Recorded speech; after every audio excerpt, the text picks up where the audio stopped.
Hello everyone, मैं रमन कुमार रजक स्वागत करता हूं आप सभी का अपने यूट्यूब चैनल पर। दोस्तों, आज की चर्चा का विषय है पोस्टल मैनुअल वॉल्यूम 7 से संबंधित आज की क्लास है। और आज की जो क्लास है वो एक एमसीक्यू क्लास है। इस क्लास को हम लोग दो पार्ट्स में, मिनिमम 2 पार्ट्स में हम लोग इसे करेंगे। और हमारा जो टारगेट है पोस्टल मैनुअल वॉल्यूम 7 से वो है लगभग 100+ क्वेश्चंस आपको देने का। और हम लोग इस वीडियो में 50+ क्वेश्चंस को करने की कोशिश करेंगे। और जो रिमेनिंग जो क्वेश्चंस बचे जाएंगे 50+, उनको हम लोग सेकेंड पार्ट में कवर करेंगे। तो कम से कम 100+ और मैक्सिमम जितना हो सकता है क्वेश्चंस आपको देने की कोशिश की जाएगी। टॉपिक है पोस्टल मैनुअल वॉल्यूम 7 किन के लिए उपयोगी है। तो पोस्टल मैनुअल वॉल्यूम 7 पोस्टमैन के एग्जाम में, मेलगार्ड के एग्जाम में पूछा जाता है, पीए और ऐसे दोनों के एग्जाम में पूछा जाता है। एमटीएस से संबंधित ये जो क्लास है वो नहीं है। और एमटीएस के एग्जाम में पोस्टल मैनुअल वॉल्यूम 7 से संबंधित क्वेश्चंस नहीं पूछे जाते हैं। तो जो लोग पोस्टमैन, मेलगार्ड, जो लोग पीएएसए का एग्जाम देंगे वो लोग इस क्लास को देख सकते हैं। क्वेश्चन नंबर 1 में पूछा गया, in sets incharge of a selection grade head sorting assistant, the duties of the male department will be assigned to a senior sorting assistant or a sorting assistant who will be designated as। Simply आप लोगों से ये पूछा गया है कि जो mail department होता है किसी भी सेट्स का, उसको हेड करते हैं कौन? कोई भी सीनियर सॉर्टिंग असिस्टेंट या सॉर्टिंग असिस्टेंट। इस व्यक्ति को किस नाम से जाना जाएगा? कहने का मतलब है कि किसी डिपार्टमेंट में कोई व्यक्ति सीनियर है किसी भी डिपार्टमेंट में, तो उस सीनियर व्यक्ति की पोस्ट का नाम पूछा गया है। यानी कि मेल डिपार्टमेंट में जो काम करते हैं वो सीनियर सॉर्टिंग असिस्टेंट या सॉर्टिंग असिस्टेंट होते हैं, लेकिन उस व्यक्ति की जो पोस्ट है उसका क्या नाम है ये पूछा गया है। तो कोई भी व्यक्ति जो कि मेल डिपार्टमेंट में ड्यूटीज करता है, चाहे वो सीनियर सॉर्टिंग असिस्टेंट हो या सॉर्टिंग असिस्टेंट हो, उसके पद का नाम मेल सॉर्टिंग असिस्टेंट होता है। यानी कि ऑप्शन नंबर बी हो जाएगा इस प्रश्न के लिए सही आंसर। क्वेश्चन नंबर 2 में पूछा गया कि except on the authority of home, सिवाय किन की परमिशन के, except on the authority of home किसकी परमिशन के बिना mail office may not redirect any article और इंटरसेप्ट और deliver any article to the addressee. Mail office सामान्यतः किसी भी आर्टिकल को रीडायरेक्ट नहीं करते हैं बीच में से, ना ही उनको रोक सकते हैं, ना ही किसी व्यक्ति को किसी भी आर्टिकल को डिलीवर्ड किया जा सकता है। किसकी परमिशन के बिना ये काम नहीं किए जाते हैं? तो डायरेक्टर जनरल या हेड ऑफ द सर्किल, दोनों में से कोई भी इनकी परमिशन के बिना किसी भी आर्टिकल को ना तो रीडायरेक्ट किया जा सकता है, ना ही इंटरसेप्ट किया जा सकता है, ना ही किसी एड्रेस के लिए डिलीवर्ड किया जा सकता है। यानी कि ऑप्शन नंबर सी हो जाएगा इस प्रश्न के लिए सही answer. Question number 3, the date shown on the date stamps and seals of a set of a section or a mail office should be that of. यानी कि जो डेट स्टैम्प्स हैं और जो सील्स हैं किसी भी सेक्शन के सेट की या मेल ऑफिस की, उनमें कौन सी तारीख शो की जाती है, कौन सी तारीख उसमें होती है? ये आपसे प्रश्न पूछा गया है और इसका आंसर है the day on which the working hours of the set begin. यानी कि जिस दिन, the day on which working hours of the set begin, यानी कि जिस दिन में लोग काम करेंगे। जैसे किसी सेट का डे बिगिन किया गया है 20 नवंबर 2022 को, 20 नवंबर 2022 को, तो जो डेट स्टैम्प्स और जो सील्स हैं उनमें भी 20/11/2022 की ही डेट स्टैम्प्स और सील पर जो डेट है वो डाली जाएगी या शो की जाएगी। यानी कि ऑप्शन नंबर ए हो जाएगा इस प्रश्न के लिए सही आंसर। क्वेश्चन नंबर 4 में पूछा गया if the detention to mails due to breaches और accidents is likely to exceed hours, it should be reported at once to the superintendent and the record office। Simply ये पूछा गया है, प्रश्न number 4 में सिंपली ये पूछा गया है कि किसी भी वजह से, चाहे एक्सीडेंट्स की वजह से हो, चाहे ब्रीचेस, किसी भी कंडीशंस को ब्रीच कर रहा है कोई भी, तो उसकी वजह से कोई मेल्स कितने घंटे, अधिकतम कितने घंटे के लिए डिटेन की जा सकती है, रोकी जा सकती है, जब्त की जा सकती है, और इसकी सूचना एक बार सुप्रीटेंडेंट और रिकॉर्ड ऑफिस में देनी होती है। तो सिंपली आपसे मैक्सिमम कितने घंटे के लिए रोकी जा सकती है किसी भी डाक को, यह प्रश्न पूछा गया है। इसके लिए आंसर है मैक्सिमम 6 आवर्स के लिए किसी भी डाक को रोक सकते हैं, किसी भी ब्रीचेस के लिए या किसी भी एक्सीडेंट्स के केस में। और इसकी जो सूचना है वो एक बार सुप्रीटेंडेंट के लिए और जो RO है, रिकॉर्ड ऑफिस है, वहां पर सूचना देनी होती है कि जो डाक है वो रोकी जा रही है। ऑप्शन नंबर बी हो जाएगा इस प्रश्न के लिए सही आंसर। क्वेश्चन नंबर 5 में पूछा गया कि who is responsible to report interruptions of the mail services due to breaches on the railway, floods, accidents और एनी अदर कॉज। अभी हम लोग जिसकी चर्चा कर रहे थे इसके बारे में ही प्रश्न है कि चाहे तो रेलवेज की बात करें, चाहे फ्लड्स के बारे में बात करें, यानी कि रेल की जो वे है, रेल का जो मार्ग है, उस पर किसी भी प्रकार का कोई भी अवरोध पैदा हो रहा है, या फ्लड्स हैं या एक्सीडेंट्स हैं या अदर किसी कारण की वजह से जो मेल सर्विसेज हैं, जो डाक का जो काम है, उसमें जो इंटरप्शंस किए जाते हैं उसको रोका जाता है। इसकी जो सूचना है वो कौन व्यक्ति देता है, किनके लिए, सुप्रीटेंडेंट के लिए और रिकॉर्ड ऑफिस के लिए कौन देगा सूचनाएं, ये आपसे प्रश्न पूछा गया है। Who is responsible to reports, कौन रिपोर्ट करने के लिए रेस्पॉन्सिबल है, यह प्रश्न पूछा गया है। तो इस प्रश्न के लिए सही आंसर होगा वो होगा head sorting assistant, HSA report करते हैं सुप्रीटेंडेंट के लिए और RO के लिए, रिकॉर्ड ऑफिस के लिए, कि कोई भी डाक ब्रीचेस ऑन द रेलवेज के कारण या फ्लड्स के कारण या एक्सीडेंट्स या अदर किसी कारण से डाक है वो डिटेन की जा रही है, और डिटेन के लिए जो मैक्सिमम टाइम है वो है 6 घंटे का समय।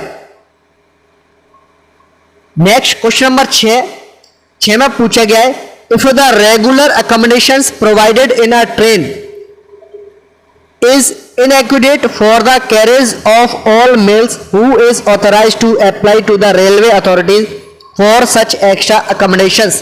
सिंपली ये पूछा गया है कि जो रेगुलर अकोमोडेशंस प्रोवाइड की जाती हैं किसी भी ट्रेन में डाक को ढोने के लिए, डाक को इधर से उधर लाने ले जाने के लिए, अगर वो ऐसा लग रहा है कि एक्स्ट्रा अकोमोडेशन की जरूरत है तो रेलवे अथॉरिटीज के लिए इस संबंध में अप्लाई किया जाता है। डिपार्टमेंट ऑफ पोस्ट में अप्लाई नहीं किया जाता है, इस संबंध में रेलवे अथॉरिटीज के लिए एप्लीकेशन दी जाती है, अप्लाई किया जाता है रेलवे अथॉरिटीज के लिए।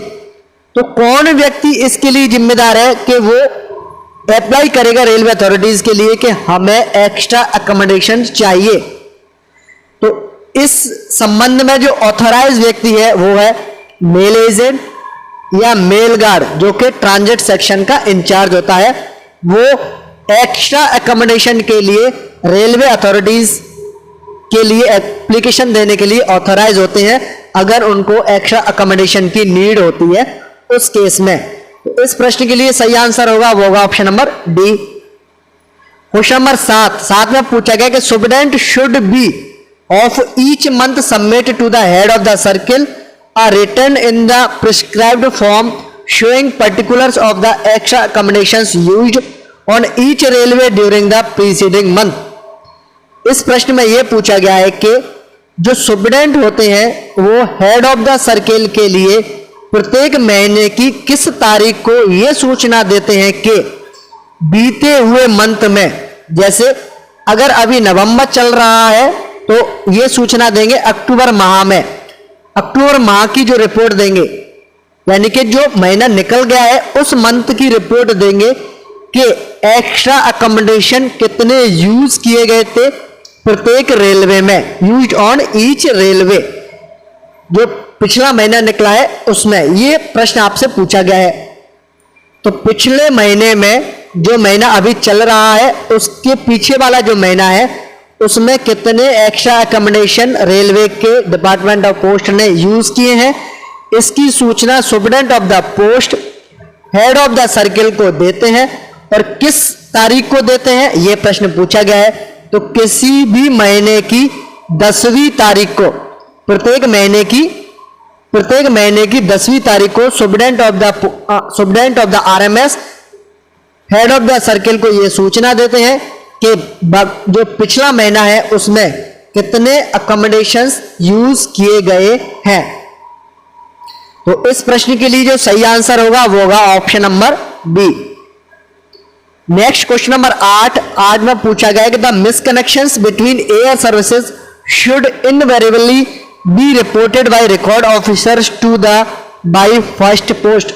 सिंपली इस प्रश्न में यह पूछा गया है कि अगर एयर सर्विसेज के बीच में, एयर सर्विसेज के मध्य में मिसकनेक्शन अगर होता है तो जो रिकॉर्ड ऑफिसर्स हैं वो किसके लिए सूचना देते हैं इस संबंध में यह पूछा गया है। तो record officer head of the circles को सूचना देते हैं अगर एयर सर्विसेज के मध्य में अगर कोई मिसकनेक्शन होता है तो, यानी कि ऑप्शन नंबर सी हो जाएगा इस प्रश्न के लिए सही आंसर। क्वेश्चन नंबर 9 में पूछा गया कि द मेल ऑफिसेस और the post offices which open and dispose of misconnected mail should intimate the disposal of the mails immediately to the। जो मेल ऑफिसेस हैं या पोस्ट ऑफिसेस हैं अगर उनके लिए which open and dispose of misconnected mail should intimate the disposal of the mails immediately to the। अगर mail offices की बात करें या पोस्ट ऑफिसेस की बात करें, अगर डाक ओपन एंड डिस्पोज्ड है मिसकनेक्टेड मेल तो इसकी सूचना किसको देनी होती है? तुरंत प्रभाव से इसकी सूचना या तो वो रिकॉर्ड ऑफिस को दे सकते हैं, सेक्शन के जो रिकॉर्ड ऑफिस है वहां दे सकते हैं, मेल ऑफिस में दे सकते हैं, पोस्ट ऑफिस जो कि ऐसी मेल्स को रिसीव करते हैं तो वो भी इनको दे सकते हैं। यानी कि ऑप्शन नंबर डी हो जाएगा इस प्रश्न के लिए सही आंसर। क्वेश्चन नंबर 10 में पूछा गया कि orders for the general information and guidance of RMS officials are issued by the. जो ऑर्डर्स है जनरल इंफॉर्मेशन के लिए या आरएमएस ऑफिशियल्स के जो गाइडेंस है उनके लिए जो ऑर्डर्स हैं वो कौन जारी करता है? जनरल इंफॉर्मेशन एंड गाइडेंस से संबंधित आरएमएस ऑफिशियल्स के लिए जो ऑर्डर्स हैं वो इशू किए जाते हैं हेड ऑफ द सर्किल्स के द्वारा, यानी कि ऑप्शन नंबर ए हो जाएगा इस प्रश्न के लिए सही आंसर। क्वेश्चन नंबर 11 में पूछा गया कि all circulars issued by head of the circles should be destroyed after how many years counted from the month of April following the close of the official year in which they were issued। Simply इस प्रश्न में यह पूछा गया है कि अगर कोई circular head of the circle के द्वारा जारी किया गया है तो उसे कितने समय बाद नष्ट किया जा सकता है, और समय पीरियड को कब से काउंट किया जाता है? मान के चलते हैं कि किसी महीने के किसी साल के मई से लेकर के, जैसे मई से लेकर के मंथ अप्रैल के बाद कोई भी महीना हो, मई जून जुलाई अगस्त कोई भी हो, उस महीने से लेकर के जो आने वाली जो मार्च है, अगर मान के चलते हैं कि जून 2022 में कोई हेड ऑफ द सर्किल ने कोई सर्कुलर निकाला तो इसके लिए जो टाइम पीरियड है वो कब से काउंट किया जाएगा? डिस्ट्रॉयड वाला, वो नष्ट करने वाला जो टाइम पीरियड है वो 31 मार्च के बाद से माना जाएगा, यानी कि अप्रैल के बाद से माना जाएगा। From the month of the April following the close of the official year in which they were issued, यानी कि जिस साल में वो इशू किए गए थे उसके बाद जो अप्रैल का महीना आने वाला है उससे काउंट करेंगे कि कितने समय बाद हेड ऑफ द सर्किल्स के द्वारा इशू किए गए सर्कुलर्स को, वो जो सर्कुलर हैं उनको डिस्ट्रॉयड किया जाना है। तो वो जो समय है वो है 3 वर्ष, यानी कि ऑप्शन नंबर ए हो जाएगा इस प्रश्न के लिए सही answer. Question number 12 in the case of transfer of bags from one section or mail office to another will be indicated in accompanying mail list as, यानी कि जो बैग ट्रांसफर किए जाते हैं एक सेक्शन से लेकर के दूसरे में, एक मेल ऑफिस से लेकर के दूसरे मेल ऑफिस में, तो उस बैग के ऊपर उस मेल लिस्ट पर क्या इंडिकेट होना चाहिए ये आपसे पूछा गया है।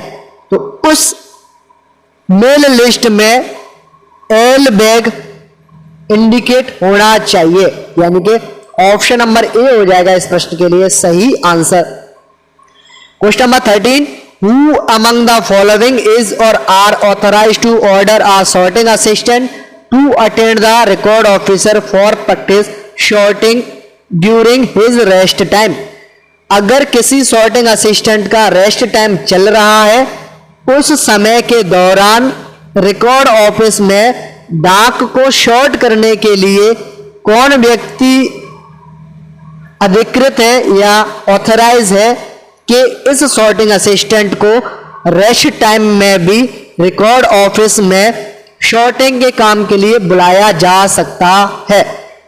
तो इस संबंध में सुपरिटेंडेंट, इंस्पेक्टर या रिकॉर्ड ऑफिसर के ऑर्डर्स से कोई भी सॉर्टिंग असिस्टेंट रिकॉर्ड ऑफिस में सॉर्टिंग के काम के लिए बुलाया जा सकता है ड्यूरिंग हिज रेस्ट टाइम, यानी कि ऑप्शन नंबर डी हो जाएगा इस प्रश्न के लिए सही आंसर। क्वेश्चन नंबर 15 में पूछा गया कि every sorting assistant in RMS will be supplied with which among the following by the head और सब record officer. Head record officer या सब रिकॉर्ड ऑफिसर के द्वारा प्रत्येक सॉर्टिंग असिस्टेंट को जो कि आरएमएस में काम करते हैं उनके लिए क्या सप्लाइड किया जाता है। तो प्रत्येक सॉर्टिंग असिस्टेंट के लिए जो कि आरएमएस में काम कर रहे हैं उनके लिए प्रत्येक या हेड रिकॉर्ड ऑफिसर एचआरओ या सब रिकॉर्ड ऑफिसर एसआरओ के द्वारा sorting list of the mail office to which he is attached को सप्लाइड किया जाता है, यानी कि जिस मेल ऑफिस से शॉर्टिंग असिस्टेंट जुड़े हुए हैं उस संबंध में जो शॉर्टिंग लिस्ट है वो प्रोवाइड करवाई जाती है। ऑप्शन नंबर ए हो जाएगा इस प्रश्न के लिए सही आंसर। क्वेश्चन नंबर 15 में पूछा गया if the sorting list is lost by the sorting assistant, what sum is recovered from the official as a nominal cost of a sorting list before a new copy is supplied। सभी sorting assistant के लिए एक sorting list दी जाती है और वो sorting list किसी officials के द्वारा या सॉर्टिंग असिस्टेंट के द्वारा खो जाती है तो उनके लिए नई सॉर्टिंग लिस्ट जारी की जाती है। नई सॉर्टिंग लिस्ट अगर जारी की जाती है, सप्लाई की जाती है, इससे पहले जो सॉर्टिंग लिस्ट खोई थी उसके हर जाने के तौर पर या पेनल्टी के तौर पर या चार्जेस के तौर पर जो शुल्क लिया जाएगा सॉर्टिंग असिस्टेंट से वो कितना लिया जाता है ये आपसे पूछा गया है। तो इस संबंध में जो चार्ज लिया जाता है वो लिया जाता है ₹1, यानी कि ऑप्शन नंबर डी हो जाएगा इस प्रश्न के लिए सही आंसर।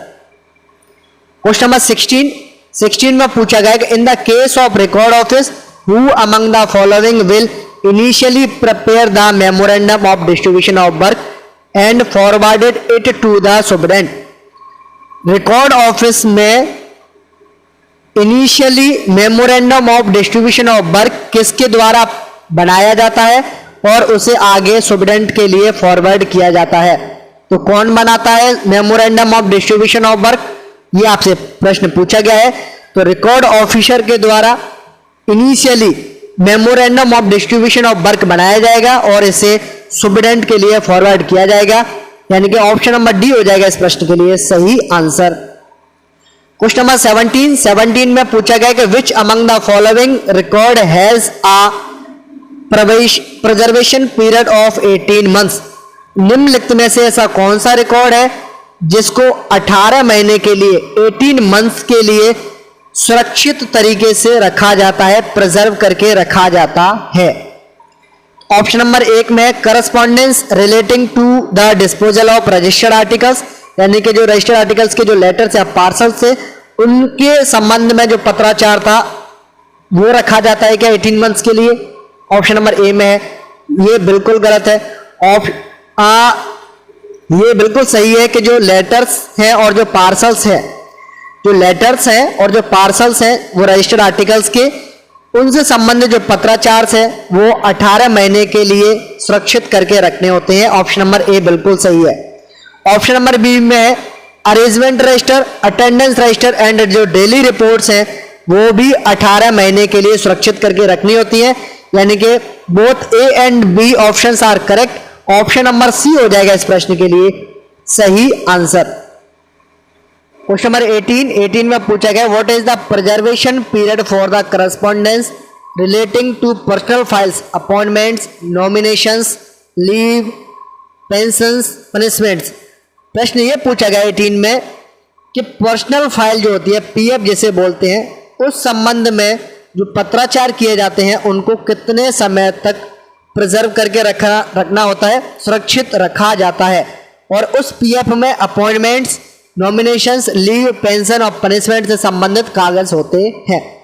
तो ऑप्शन नंबर ए में है 3 months after the month in which the official concern cease to belong to the department, यानी कि किसी ऑफिशियल्स को डिपार्टमेंट से 3 साल नहीं, किसी ऑफिशियल्स को, किसी भी कर्मचारी अधिकारी को डिपार्टमेंट से सीज किया जा रहा है और जब से सीज किया गया उसके बाद से जो 3 साल है, यानी कि 3 years आफ्टर द मंथ, जिस मंथ में किया गया है उसके 3 साल तक उस रिकॉर्ड को सुरक्षित रखना होता है। ऑप्शन नंबर ए बिल्कुल सही है। Option number B in cases where the department is likely to be involve in some loss they should be preserve till the monetary responsibility is fixed, यानी कि अगर किसी व्यक्ति ने फ्रॉड कर दिया, मान के चलते हैं फ्रॉड कर दिया है, उस संबंध में डिपार्टमेंट को किसी प्रकार का कोई लॉस हुआ है और उस लॉस की जब तक भरपाई नहीं हो जाती है तब तक उस रिकॉर्ड को रखा जाएगा सुरक्षित। ये बिल्कुल सही है। ऑप्शन नंबर ए और बी दोनों सही है, इसलिए इस प्रश्न के लिए जो सही आंसर होगा वो होगा option number C. Question number 19 में पूछा गया which among the following record may not be destroyed without the special permission of the head of the circle. निम्नलिखित में से कौन सा ऐसा रिकॉर्ड है जिसे हेड ऑफ द सर्किल की अनुमति के बिना डिस्ट्रॉयड नहीं किया जा सकता है। Option number A order book of the record office, किसी भी रिकॉर्ड ऑफिस की जो ऑर्डर बुक है उसे हेड ऑफ द सर्किल की स्पेशल परमिशन के बिना उसे डिस्ट्रॉयड नहीं किया जा सकता है। ऑप्शन नंबर ए बिल्कुल सही है। Option number B nominal roll of token holders, जो नॉमिनल रोल होते हैं टोकन होल्डर्स के, उनको भी हेड ऑफ द सर्किल की स्पेशल परमिशन के बिना डिस्ट्रॉयड नहीं किया जा सकता है। Option number C work papers, correspondence और documents regarding which inquiry is in progress और these connected with case which have not be fully decided और क्लोज। अगर किसी केस से संबंधित कोई वर्क पेपर है, पत्राचार या डॉक्यूमेंट है जिसके संबंध में अभी इंक्वायरी चल रही है और केस को अभी क्लोज नहीं किया गया या उसका निर्णय नहीं आया है, तो उस संबंध में जो भी पत्राचार है, जो भी वर्क पेपर है, डॉक्यूमेंट्स है, उनको भी हेड ऑफ द सर्किल की स्पेशल परमिशन के बिना डिस्ट्रॉयड नहीं किया जा सकता है। इसलिए इस प्रश्न के लिए जो सही आंसर होगा वो होगा option number D. A, B और सी तीनों ही ऑप्शन सही है। क्वेश्चन नंबर 20 में पूछा गया है the memorandum of distribution of work is issued by who when more than one official work is in office और अ सेक्शन।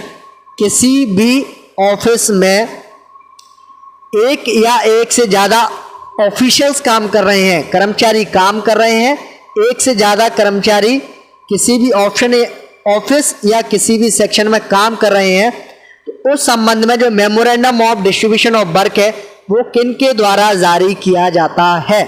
तो सुप्रिटेंडेंट ऑफ द पोस्ट के द्वारा memorandum of distribution of work जारी किया जाता है जहां पर एक से ज्यादा कर्मचारी किसी ऑफिस या सेक्शन में काम करते हैं।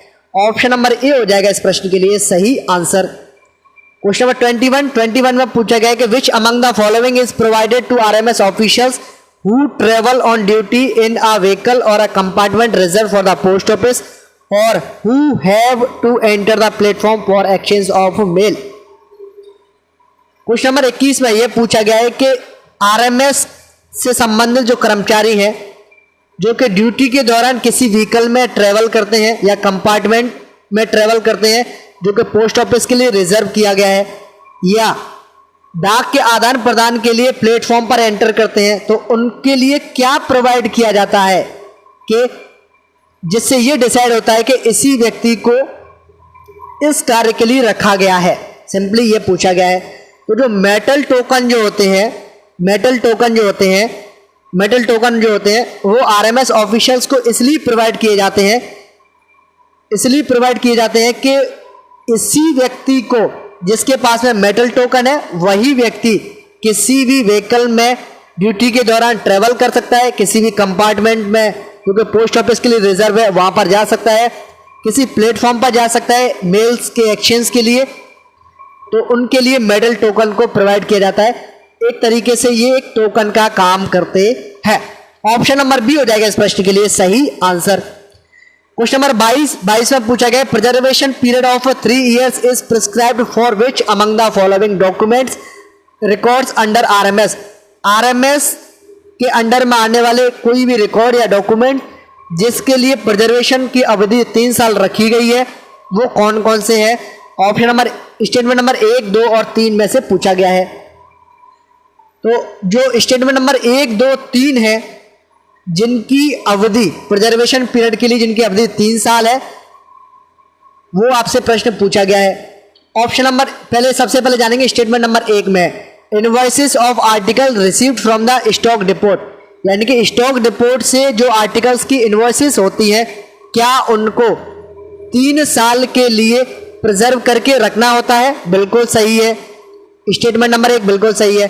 Statement number 2 carbon copies invoices of articles return to the stock depots, यानी कि जो कार्बन कॉपीज है या जो इनवॉइसेस जो कि भेजी जाती है, कहाँ पर? रिटर्न स्टॉक डिपोट के लिए भेजी जाती हैं, उनको भी 3 साल के लिए प्रिजर्व करके रखना होता है। स्टेटमेंट नंबर 2 भी सही है। Statement number 3 order book of a mail office and a section, किसी भी मेल ऑफिस की या सेक्शन की जो ऑर्डर बुक है उसे भी 3 साल के लिए प्रिजर्व करके रखना होता है। इसलिए स्टेटमेंट नंबर 1, 2, 3 तीनों सही है। इसलिए इस प्रश्न के लिए जो सही आंसर होगा वो होगा option number D. Question number 23 में पूछा गया है register of sanctioned establishment should be destroyed, यानी कि जो रजिस्टर्स है जो जिसमें सैंक्शनड एस्टेब्लिशमेंट्स होती है उसे कब डिस्ट्रॉयड किया जाता है? तो उसे डिस्ट्रॉयड किया जाता है किसी भी साल के एंड में, after new ones have been supplied और प्रिपेयर्ड, यानी कि किसी भी साल के अंत में से इस रजिस्टर को, जो कि सैंक्शनड एस्टेब्लिशमेंट्स है, उसको नष्ट किया जा सकता है और उसके बाद में जो नया सप्लाई किया जाता है या नया प्रिपेयर किया जाता है, उसके बाद में इस रजिस्टर को डिस्ट्रॉयड किया जा सकता है। ऑप्शन नंबर बी हो जाएगा इस प्रश्न के लिए सही आंसर। क्वेश्चन नंबर 24 में पूछा गया कि which among the following issues metal tokens to the officials attached to his office and supplies them to record and sub record officers। Question number 24 में यह पूछा गया है कि निम्नलिखित में से मेटल टोकन्स को कौन इशू करता है आरएमएस के ऑफिशियल्स के लिए? तो आरएमएस के ऑफिशियल्स के लिए जो मेटल टोकन्स हैं वो जारी किए जाते हैं हेड रिकॉर्ड ऑफिसर के द्वारा, यानी कि ऑप्शन नंबर बी हो जाएगा इस प्रश्न के लिए सही आंसर। क्वेश्चन नंबर 25 में पूछा गया कि which among the following is और are correct with regard to the metal token supply to RMS staff. RMS staff के लिए जो मेटल टोकन इशू किए जाते हैं, इस संबंध में कौन सा एक या एक से ज्यादा ऑप्शन सही है, ये आपसे पूछा गया है। तो सबसे पहले है option number A. Option number A में the holder must always retain possession of his metal token and wear it when on duty. जो मेटल टोकन है जिस व्यक्ति के लिए उसको दिया गया है, वो व्यक्ति उसको अपने साथ में हमेशा रखेंगे और ड्यूटी के दौरान उसको पहन के भी रखना होता है। ऑप्शन नंबर ए बिल्कुल सही है। Option number B metal token holder will be held personally responsible for its loss और मिसयूज। अगर मेटल टोकन खो जाता है या उसका गलत इस्तेमाल होता है, इसकी जिम्मेदारी भी उस व्यक्ति की है जिसके लिए मेटल टोकन को दिया गया है। ऑप्शन नंबर बी बिल्कुल सही है। Option number C metal token holder is also required to produce it for identification before his monthly salary can be disbursed to him. किसी व्यक्ति की जिसके पास में मेटल टोकन है, उसको आइडेंटिफिकेशन के रूप में दिखाना होता है मंथली सैलरी डालने से पहले। Option number A, B, C तीनों सही है, इसलिए इस प्रश्न के लिए जो सही आंसर होगा वो होगा option number D. Question number 26 में what is the preservation period of work papers of RMS office and sections. RMS office और सेक्शंस के जो वर्क पेपर्स हैं उसके लिए जो संरक्षण की जो अवधि है वो क्या है, आपसे ये पूछा गया है। तो आरएमएस ऑफिस और सेक्शंस के लिए जो प्रिजर्वेशन पीरियड्स हैं वो होते हैं 18 मंथ्स, यानी कि ऑप्शन नंबर सी हो जाएगा इस प्रश्न के लिए सही आंसर। क्वेश्चन नंबर 27 में पूछा गया है what is the preservation period of correspondence relating to robberies, theft etcetera in RMS. RMS में जो रॉबरीज होती हैं, चोरी डकैती होती हैं, उस संबंध में जो पत्राचार होता है उस पत्राचार को कितने समय के लिए प्रिजर्व करके रखना होता है, संरक्षण करके रखना होता है। तो इस संबंध में जो पत्राचार है उनको जब तक केस क्लोज हो जाता है उस केस के क्लोज होने के 1 साल बाद तक भी उस रिकॉर्ड को प्रिजर्व करके रखना होता है, यानी कि ऑप्शन नंबर डी हो जाएगा इस प्रश्न के लिए सही answer. 1 year after the cases are close. Question number 28 में पूछा गया है gradation list should be destroyed. Gradation जो लिस्ट है वो कब नष्ट की जाती है। तो ग्रेडेशन की जो लिस्ट है वो जब तक नई इशू की जाती है, 3 years after new ones have been issued, यानी कि 3 साल बाद जब नई जारी कर दी जाएगी उसके बाद में जो ग्रेडेशन लिस्ट है उसे नष्ट किया जा सकता है। ऑप्शन नंबर ए हो जाएगा इस प्रश्न के लिए सही आंसर। क्वेश्चन नंबर 29 में पूछा गया कि which among the following is और are the action to be caused in the event of loss of metal token supply to RMS staff. RMS staff का जो मेटल टोकन जो जारी किया जाता है अगर उनका खो जाता है किसी कारणवश तो उनके ऊपर क्या एक्शंस लिए जाते हैं, ये पूछा गया है। ऑप्शन नंबर ए में है कि if the holder loses his metal token he must immediately report to the fact to the record officer. अगर किसी एम्प्लॉय का मेटल टोकन खो गया है तो उसकी सूचना वो तुरंत रिकॉर्ड ऑफिसर को देंगे। ऑप्शन नंबर ए बिल्कुल सही है। Option number B, record officer will issue a new token and submit a report to the superintendent. Record officer की जिम्मेदारी है कि अगर किसी व्यक्ति का मेटल टोकन खो गया है तो उनको नया टोकन जारी करेंगे और इसके साथ साथ इसकी जो सूचना है वो सुपरिटेंडेंट को देनी होगी। ऑप्शन नंबर बी बिल्कुल सही है। Option number C, the holder will also have to make good and the dues as prescribed by the department. इस संबंध में जो भी बकाया है उनका भुगतान भी डिपार्टमेंट को करना होगा जो भी मेटल टोकन का होल्डर है। तो option number A, B, C तीनों सही है, इसलिए इस प्रश्न के लिए जो सही आंसर होगा वो होगा option number D. Question number 30 में पूछा गया in the case of sorting mail office who among the following will initially prepare the memorandum of distribution of work and forward it to the superintendent. निम्नलिखित में से memorandum of distribution of work कौन तैयार करता है और उससे आगे सुपरिटेंडेंट ऑफ द पोस्ट के लिए जारी करता है या फॉरवर्ड करता है। तो सॉर्टिंग मेल ऑफिसेज में distribution of memorandum of distribution of work prepare करने का जो काम है वो संबंधित इंस्पेक्टर का होता है और वही लोग आगे से सुपरिटेंडेंट के लिए फॉरवर्ड करते हैं, यानी कि ऑप्शन नंबर ए हो जाएगा इस प्रश्न के लिए सही आंसर। क्वेश्चन नंबर 31वें प्रश्न में पूछा गया है कि director generals circulars and general orders and postmaster general circulars should be destroyed after the lapse of how many years counted from the month of the April following the close of the official year in which they were issued. जिस year में director general के द्वारा जो circulars को जारी किया गया है या पोस्टमास्टर जनरल के द्वारा जो सर्कुलर है उनको जारी किया गया है, जिस ईयर में जारी किया गया है उस ईयर का जो अप्रैल का महीना है उससे काउंट करते हुए कितने समय के बाद में उनको डिस्ट्रॉयड करना होता है, ये आपसे प्रश्न पूछा गया है। और इस प्रश्न के लिए जो सही आंसर है वह 3 ईयर्स, यानी कि ऑप्शन नंबर सी हो जाएगा इस प्रश्न के लिए सही आंसर। क्वेश्चन नंबर 32 में पूछा गया है The head sorting assistant is required to submit to the superintendent through the record officer a daily report in which irregularities observed by him in which form. यानी कि जो हेड सॉर्टिंग असिस्टेंट है वो अपनी जो हेड सॉर्टिंग असिस्टेंट है वो record officer के माध्यम से एक report superintendent of the post superintendent के लिए, जो आरएमएस के जो सुपरिटेंडेंट है उनके लिए एक रिपोर्ट सबमिट करते हैं।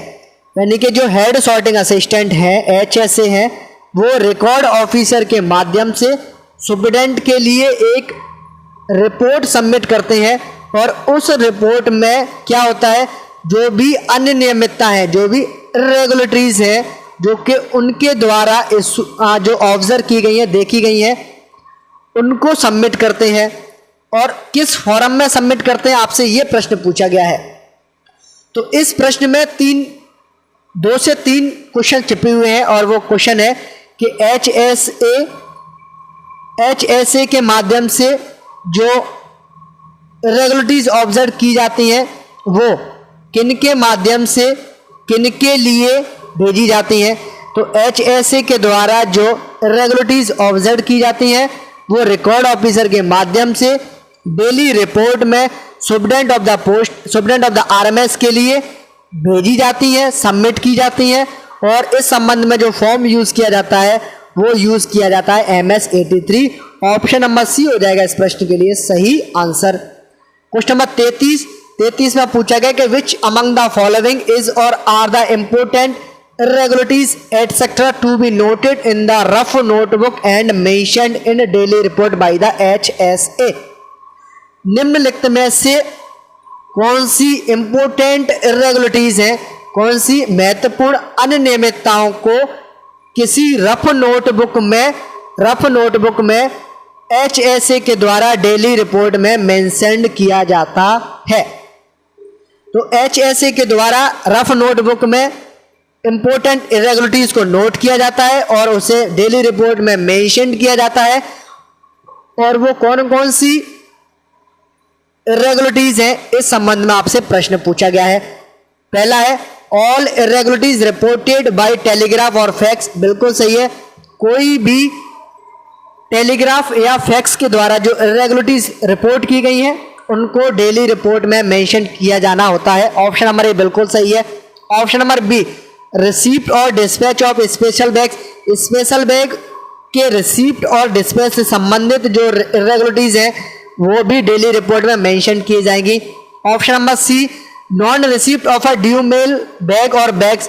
अगर ड्यू मेल बैग्स या एक बैग या एक से ज़्यादा है उनकी अगर रसीद नहीं ली गई है, नॉन रिसिप्ट किए गए हैं, अगर ये भी अनियमितता है तो इसे भी डेली रिपोर्ट में मेंशन किया जाएगा। यानी कि option number A B C तीनों सही है, इसलिए इस प्रश्न के लिए सही आंसर होगा option number D. Question number 34 में पूछा गया कि each section of a sorting mail office is supplied with an insurance seal enclosed in a box provided with the lock and the key, who is responsible for its safe custody. प्रत्येक sorting mail office में प्रत्येक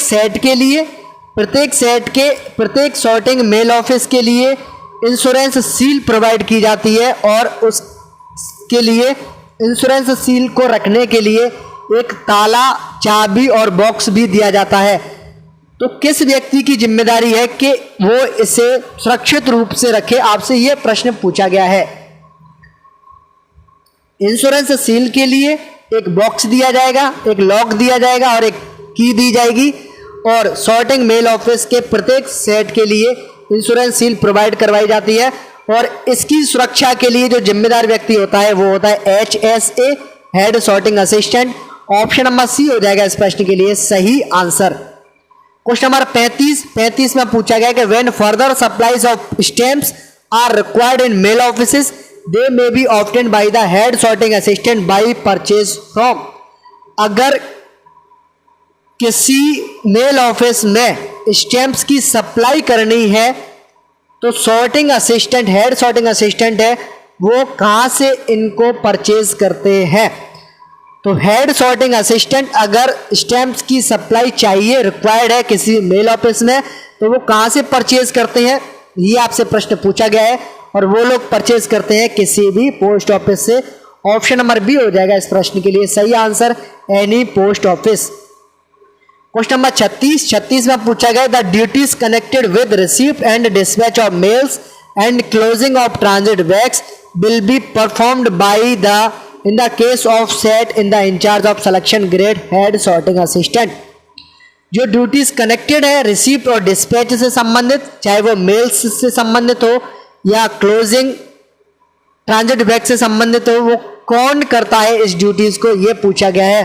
तो इस duty को करता है mail sorting assistant, यानी कि ऑप्शन नंबर ए हो जाएगा इस प्रश्न के लिए सही आंसर। क्वेश्चन नंबर 37 में पूछा गया कि every set is supplied with the following stamps and seals. निम्नलिखित में से प्रत्येक सेट के लिए कौन सी स्टैम्प और सील्स को प्रोवाइड करवाया जाता है। ए में दिया हुआ है date stamps, statement number B है name stamp, statement number C है date seal, statement number D है detained late fee not paid stamps. तो प्रत्येक सेट के लिए जो डेट स्टैम्प्स हैं, जो नेम स्टैम्प्स हैं, जो डेट सील्स हैं, detained late fee not stamps की जो स्टैम्प्स हैं, ये चारों ही स्टैम्प्स और सील प्रोवाइड करवाई जाती हैं। इसलिए इस प्रश्न के लिए जो सही आंसर होगा वो होगा option number D, A B C and D. Question number 38 में पूछा गया a hand bag is supplied to who among the following of a section to keep his और हर पर्सनल लगेज। निम्नलिखित में से किसके लिए एक हैंड बैग को सप्लाई किया जाता है जिससे वो लोग अपने पर्सनल लगेज को किसी भी सेक्शन में रख सके। तो जो हैंड बैग है वो किसी भी सॉर्टिंग असिस्टेंट, मेल गार्ड या वैन अटेंडेंट के लिए इशू किया जा सकता है। इसलिए इस प्रश्न के लिए जो सही आंसर होगा वो होगा option number B. Question number 39 में पूछा गया कि sealed bag should be carried in a set which includes. जो सील्ड बैग होते हैं किसी भी सेट में उनमें क्या होता है। Option number A sweeping brush, statement number B ball twine, option statement number C sealing wax, statement number D stem brush, option statement number E labels for bag. जो शील्ड बैग होते हैं उनमें क्या हो सकता है। उनमें स्वीपिंग ब्रश हो सकती है, बॉल ट्विन हो सकती है, सीलिंग बैग्स हो सकती है, स्टेम ब्रश हो सकती है और बैग्स के लिए लेवल हो सकते हैं। इसलिए इस प्रश्न के लिए सही आंसर होगा वो होगा option number A all of the above. Question number 40 में पूछा गया postage stamps and stationery for sale in a mail office in the first instance will be procured from.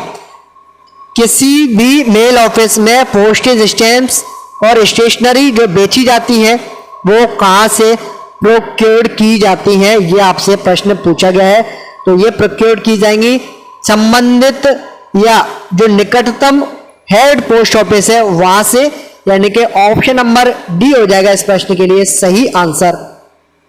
Question number 41 में पूछा गया the stationery rate list showing the quantity or number of article of stationery to the supply to each set of every section and mail office in the division is issued by। Question number 41 में पूछा गया कि जो stationery rate list होती है, stationery rate list में जिसमें यह दर्शाया जाता है कि जो क्वांटिटी है या जो नंबर ऑफ आर्टिकल्स हैं स्टेशनरी के प्रत्येक सेट के लिए प्रत्येक सेक्शन या मेल ऑफिस के कितने सप्लाइड किए गए हैं और इस स्टेशनरी रेट लिस्ट को कौन जारी करता है, आपसे यह प्रश्न पूछा गया है। तो इस स्टेशनरी रेट लिस्ट को सुपरडेंट जारी करते हैं, यानी कि ऑप्शन नंबर ए हो जाएगा इस प्रश्न के लिए सही आंसर। क्वेश्चन नंबर 42 में पूछा गया कि staff attach to a particular record office are directly subordinate to the. जो रिकॉर्ड ऑफिस में स्टाफ होता है वो किसके अंडर में आते हैं डायरेक्ट रूप से, आपसे ये प्रश्न पूछा गया है। तो रिकॉर्ड ऑफिस के जो स्टाफ है वो डायरेक्टली किसके अधीन होते हैं, ये प्रश्न पूछा गया है और वो अधीन होते हैं रिकॉर्ड ऑफिसर के। रिकॉर्ड ऑफिस के जो स्टाफ होते हैं वो डायरेक्ट रूप से रिकॉर्ड ऑफिसर के अंडर में आते हैं, इसलिए इस प्रश्न के लिए सही आंसर होगा वो होगा ऑप्शन नंबर ए। क्वेश्चन नंबर 43 में पूछा गया कि each order book has and each guidance book serially numbered page. प्रत्येक जो ऑर्डर बुक है या जो गाइडेंस बुक है उसमें कितने पेज होते हैं, ये आपसे प्रश्न पूछा गया है। तो जो ऑर्डर बुक होती है उसमें सीरियली यानी कि 1 2 3 एंड 4 जैसे बोलते हैं सीरियली, सीरियल से 200 पेजेस होते हैं और गाइडेंस बुक में 100 पेज होते हैं, यानी कि ऑप्शन नंबर ए हो जाएगा इस प्रश्न के लिए सही आंसर। क्वेश्चन नंबर 44 में पूछा गया कि head sorting assistant with ordinarily received through the all instructions affecting changes in the sorting list or in the department procedure as well as instructions issued by the superintendent on other matters।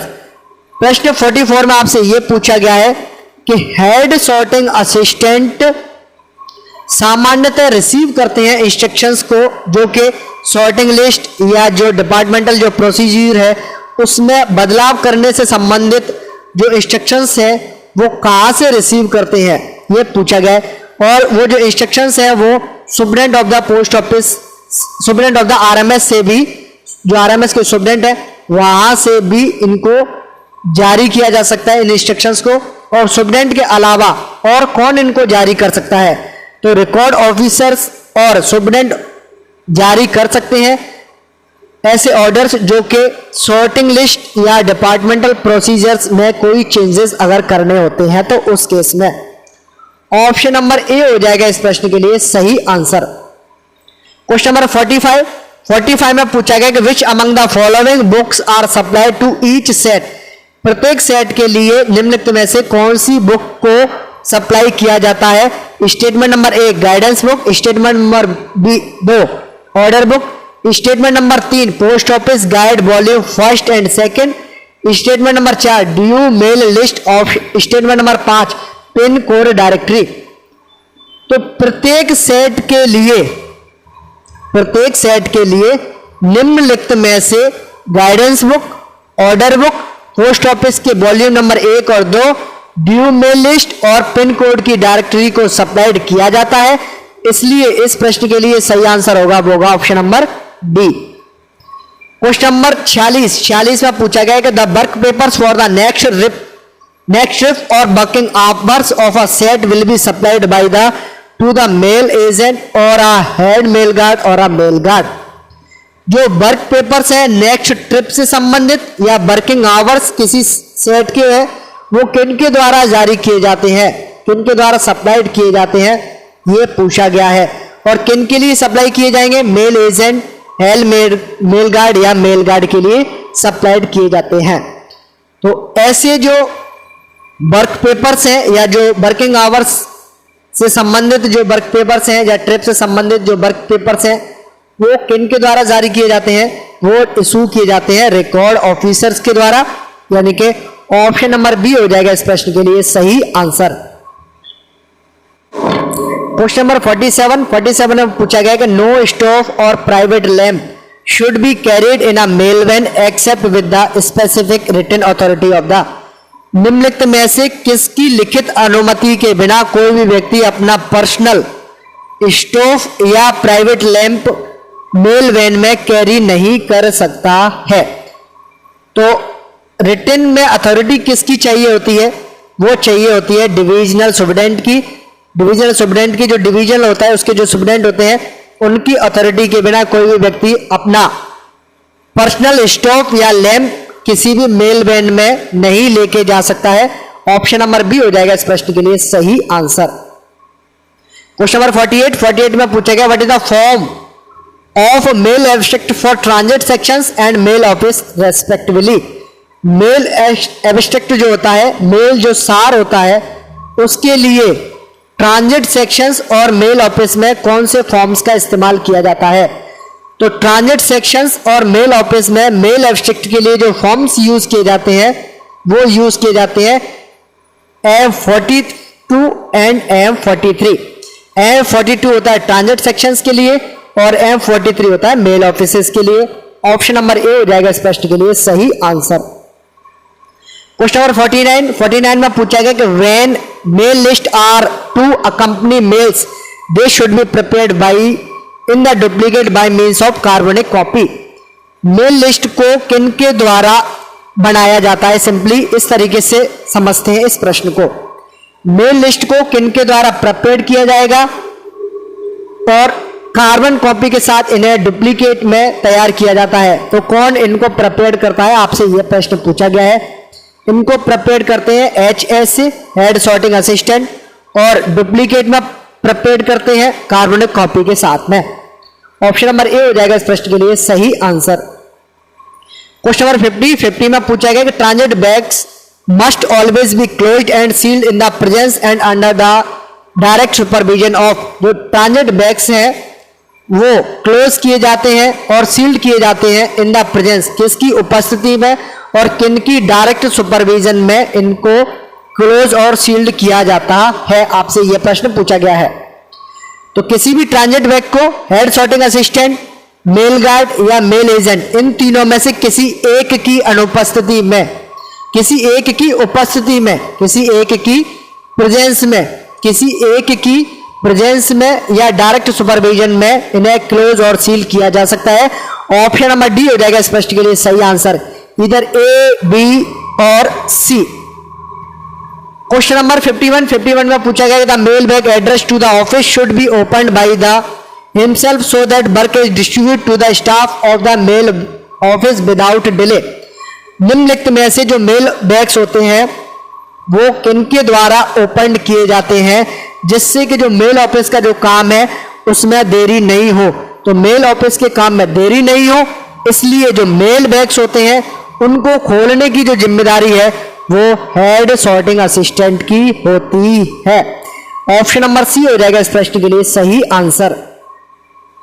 Question number 52 the branch office bags address to the mail offices should be opened by the himself. जो branch offices होती हैं, branch offices के जो bag हैं जिनको mail office के लिए address किया गया है उनको किन के द्वारा खोला जाता है, ये प्रश्न पूछा गया है। उनको खोला जाता है मेल सॉर्टिंग असिस्टेंट के द्वारा। ऑप्शन नंबर सी हो जाएगा इस प्रश्न के लिए सही आंसर। क्वेश्चन नंबर 53 में पूछा गया the examinations of the work paper is an important duty and must be perform by home personally. किसी भी वर्क पेपर के एग्जामिनेशन को एक अत्यंत महत्वपूर्ण ड्यूटी माना गया है और इस काम को पर्सनली कौन करता है, इस संबंध में आपसे प्रश्न पूछा गया है। तो वर्क पेपर के एग्जामिनेशंस को इंपॉर्टेंट ड्यूटी मानते हुए इस ड्यूटी को कौन निभाता है, यह प्रश्न पूछा गया है और इस ड्यूटी को निभाने वाला जो व्यक्ति है वो है head sorting assistant. Option number ए हो जाएगा इस प्रश्न के लिए सही आंसर। क्वेश्चन नंबर 54 में पूछा गया है कि the insurance seals must always remain in the possession of who is responsible for it safe custody and will be held answerable if any improper use is made of it. Insurance seal किसकी custody में रहती है, यह आपसे प्रश्न पूछा गया है। तो इंश्योरेंस सील जो होती है वो हेड सॉर्टिंग असिस्टेंट की कस्टडी में रहती है। ऑप्शन नंबर बी हो जाएगा इस प्रश्न के लिए सही आंसर। अगर इंश्योरेंस सील का गलत इस्तेमाल किया जा रहा है, इस संबंध में भी जो जिम्मेदारी है वो भी हेड सॉर्टिंग असिस्टेंट की होती है कि इंश्योरेंस सील का गलत इस्तेमाल नहीं किया जाए। Question number 55 AMPC automatic mail processing centre is mentioned in which rule of postal manual volume 7। Postal manual volume 7 का जो कौन सा क्लोज है जहां पर AMPC automatic mail processing centre से संबंधित नियमों का उल्लेख है।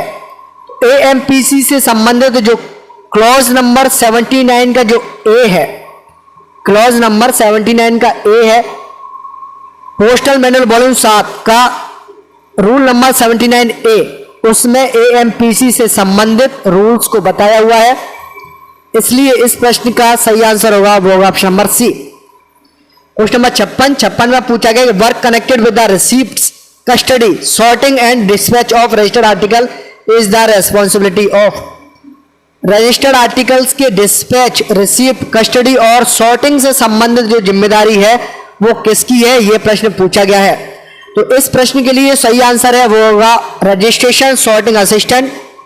रजिस्ट्रेशन सॉर्टिंग असिस्टेंट की जिम्मेदारी है कि जो रजिस्टर्ड आर्टिकल्स है उनके रिसीप्ट, डिस्पैच, कस्टडी और सॉर्टिंग से संबंधित काम करने की जिम्मेदारी इनकी होती है। ऑप्शन नंबर बी हो जाएगा इस प्रश्न के लिए सही आंसर।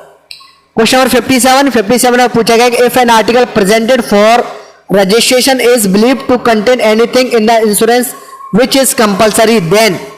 अगर किसी आर्टिकल को रजिस्ट्रेशन के लिए प्रेजेंट किया जा रहा है और ऐसा लगता है कि इस आर्टिकल में जो कुछ सामान जा रहा है उसका इंश्योरेंस होना कंपलसरी है, उस संबंध में क्या किया जाता है? इस संबंध में उस आर्टिकल का रजिस्ट्रेशन है वो रिफ्यूज कर दिया जाता है। ऑप्शन नंबर ए हो जाएगा इस प्रश्न के लिए सही आंसर। क्वेश्चन नंबर 58 में पूछा गया कि if registered article which has been delivered by a post office in the same post town is presented with the revised address for registration then. अगर किसी रजिस्टर्ड आर्टिकल को डिलीवर्ड कर दिया गया है किसी पोस्ट ऑफिस में जिसके सेम पोस्ट टाउन में उसे दोबारा से रजिस्ट्रेशन के लिए प्रेजेंट किया जाता है, तो इस संबंध में क्या रूल्स हैं ये पूछा गया है। तो किसी रजिस्टर्ड आर्टिकल को डिलीवर कर दिया गया है किसी पोस्ट ऑफिस में और उसी सेम पोस्ट टाउन में उसे प्रेजेंट किया जा रहा है रिवाइज एड्रेस के लिए, रजिस्ट्रेशन के लिए, तो उस संबंध में किया जाएगा एक फ्रेश रजिस्ट्रेशन फीस उनसे ली जाएगी और अतिरिक्त कोई भी चार्ज उनसे नहीं लिया जाएगा अगर उस आर्टिकल को ओपन नहीं किया गया है। उस केस में अगर ओपन कर लिया गया है तो फ्रेश रजिस्ट्रेशन फीस देनी होगी। ऑप्शन नंबर बी हो जाएगा इस प्रश्न के लिए सही आंसर।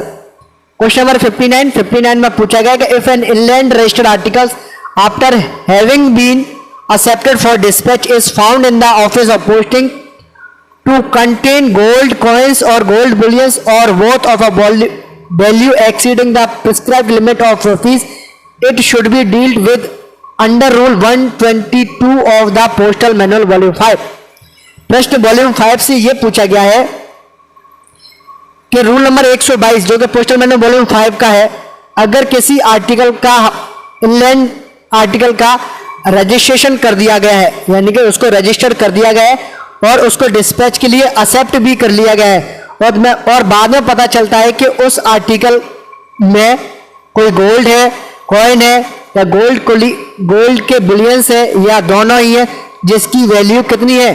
जिसकी वैल्यू है 2500 रुपए, उसे एक्सेप्ट कर लिया जाता है, उसे और आगे भेज दिया जाता है। ऑप्शन नंबर डी हो जाएगा इस प्रश्न के लिए सही आंसर। क्वेश्चन नंबर 60 में पूछा गया in sorting mail offices the registration sorting case must always be kept locked when the work of a sorting is not going on and the key must remain during working hours in the custody of.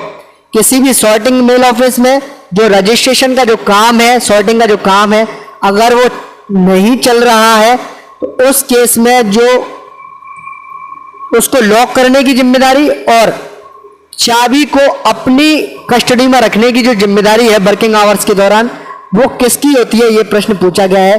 तो वो जिम्मेदारी होती है registration sorting assistant की, यानी कि option number C हो जाएगा इस प्रश्न के लिए सही आंसर। वॉल्यूम 7 से संबंधित पार्ट फर्स्ट को हम लोगों ने कवर कर लिया है जिसमें 60 क्वेश्चंस को हम लोगों ने कवर किया है। सेकंड पार्ट में हम लोग आगे इससे कंटिन्यू करेंगे और हम लोग 100+ क्वेश्चंस को करने वाले हैं। और इसी के साथ इस वीडियो को करता हूं मैं एंड। ये है अंत इस वीडियो का। धन्यवाद।